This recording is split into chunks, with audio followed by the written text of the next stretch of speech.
Hello guys, so in today's video I'm gonna show you how to fix WhatsApp chat backup stock problem. Easily fix it in less than 50 minutes. So all what you wanna do is just keep watching until the very end. First thing or the first step is open the settings, go to the wireless, add networks, click on the Wi-Fi or the mobile data if you are using it, disable it. Now go back and open the apps manager. Open the apps like this. Now you have to wait a few seconds. It will start loading all the apps that you have on your phone. Scroll all the way like this. Click on the WhatsApp app. Now this is the app information page as you can see.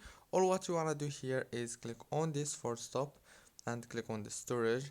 Click on the clear cache option and then go back. Click on the power usage, go to the power consumption alert, disable it and enable it again.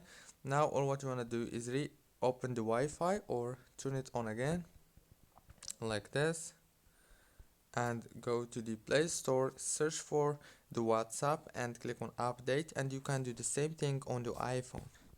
Don't forget to like, subscribe. Thank you for watching this tutorial until the very end.